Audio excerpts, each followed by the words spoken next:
जय श्री कृष्णा।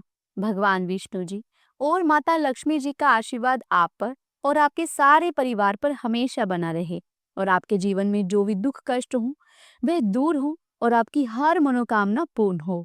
आज की इस वीडियो में आप सुनेंगे मार्गशीर्ष पूर्णिमा की कथा। द्वापर युग में एक बार यशोदा जी ने भगवान श्री कृष्ण से कहा, हे कृष्ण, तुम तो सारे संसार के रचयिता और पालनहार हो। आज कोई ऐसा उपाय मुझसे कहो जिससे करने से स्त्रियों को सुख और सौभाग्य की प्राप्ति हो और उनकी सभी मनोकामनाएं भी पूर्ण हो। तब श्री कृष्ण कहने लगे, हे माते, मैं आपको एक उपाय विस्तार पूर्वक बताता हूँ। सौभाग्य की प्राप्ति के लिए सभी स्त्रियों को मार्गशीर्ष पूर्णिमा का यह व्रत अवश्य ही करना चाहिए। श्री कृष्ण ने कहा कि इस धरती पर एक राजा चंद्रहास की अनेक प्रकार के रत्नों से परिपूर्ण कार्तिका नाम की नगरी थी। वहां पर धनेश्वर नाम का एक ब्राह्मण था। उसकी पत्नी अति सुशील और रूपवती थी। दोनों इस नगरी में बड़े प्रेम के साथ रहा करते थे। घर में धन धान्य की कोई कमी नहीं थी। उन्हें केवल एक ही दुख था कि उनकी कोई संतान नहीं थी। इस कारण वे दोनों पति पत्नी हमेशा दुखी रहा करते थे। एक समय एक तपस्वी उस नगरी में आया। वह तपस्वी उस ब्राह्मण के घर को छोड़कर अन्य घरों से भिक्षा लेकर भोजन किया करता था।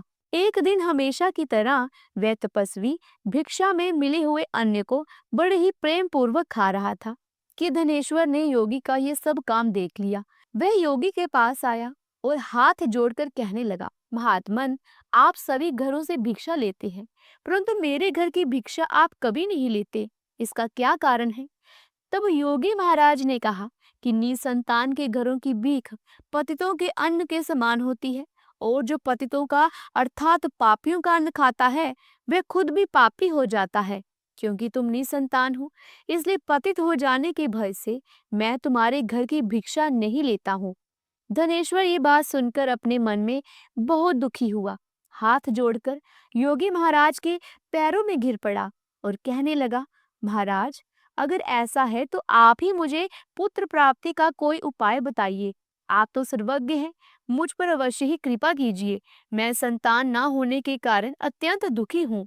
कृपया आप मेरे इस दुख को दूर कीजिए।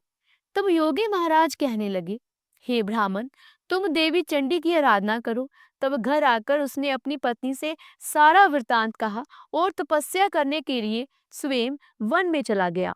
वन में जाकर उसने श्रद्धा के साथ देवी चंडी की उपासना की और उपवास किया। देवी चंडी ने 16वें दिन उसको स्वप्न में आकर दर्शन दिए और कहा, हे धनेश्वर, जा, तेरे पुत्र होगा, परंतु वह 16 वर्ष की आयु में ही मृत्यु को प्राप्त हो जाएगा। अगर तुम दोनों पति पत्नी मिलकर मार्गशीर्ष पूर्णिमा सहित 32 पूर्णमासियों का व्रत पूरे विधि विधान से करोगे तो तुम्हारा पुत्र दीर्घायु होगा। प्रातःकाल होने पर इस स्थान के पास ही तुम्हें एक आम का वृक्ष दिखाई देगा। उस पर चढ़कर एक फल तोड़कर तुम जल्दी अपने घर को चले जाना और अपनी पत्नी को वह फल खिला देना। ऋतु स्नान के बाद वह स्वच्छ होकर श्री शंकर जी और श्री विष्णु जी का ध्यान करके उस फल को खा लेगी। तब भगवान की कृपा से उसे गर्भ ठहर जाएगा। जब वह ब्राह्मण प्रातःकाल उठा तो उसने उस स्थान के पास ही आम का एक वृक्ष देखा जिस पर एक अत्यंत सुंदर फल लगा हुआ था। धनेश्वर उस वृक्ष पर चढ़ गया और उसने वह फल तोड़कर अपनी पत्नी को लाकर दे दिया। उसकी पत्नी ने अपने पति के कहे अनुसार उस फल को खा लिया और वह गर्भवती हो गई। देवी की असीम कृपा से उसे 9 महीने बाद एक सुंदर पुत्र प्राप्त हुआ जिसका नाम उन्होंने देवीदास रखा। माता पिता के हर्ष के साथ ही अब वह बालक बढ़ने लगा। देवी की कृपा से वह बालक बहुत ही सुंदर, सुशील और पढ़ने में बहुत ही निपुण हो गया। देवी की आज्ञा के अनुसार उसकी माता ने 32 पूर्णमासी का व्रत रखना शुरू कर दिया था जिससे उसका पुत्र बड़ी आयु वाला हो जाए। तब पूर्णिमा व्रत के प्रभाव से ब्राह्मण और ब्राह्मणी के पुत्र का बाल भी बांका नहीं हुआ और वह दीर्घायु वाला हो गया। उसका विवाह होने पर वह भी अपनी पत्नी के साथ मिलकर पूर्णिमा का व्रत रखने लगा और सच्चे मन से भगवान विष्णु, भगवान शिव और देवी चंडी की उपासना करने लगा। भगवान श्री कृष्ण कहते हैं कि हे माता, 32 पूर्णिमाओं के व्रत के प्रभाव से धनेश्वर पुत्रवान हो गया।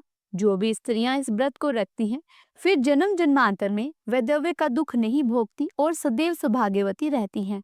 तो बोलिए भगवान विष्णु जी की जय, माता लक्ष्मी जी की जय। तो प्रिय श्रोताओं, ये थी माघी माह की पूर्णिमा में सुनी जाने वाली व्रत कथा।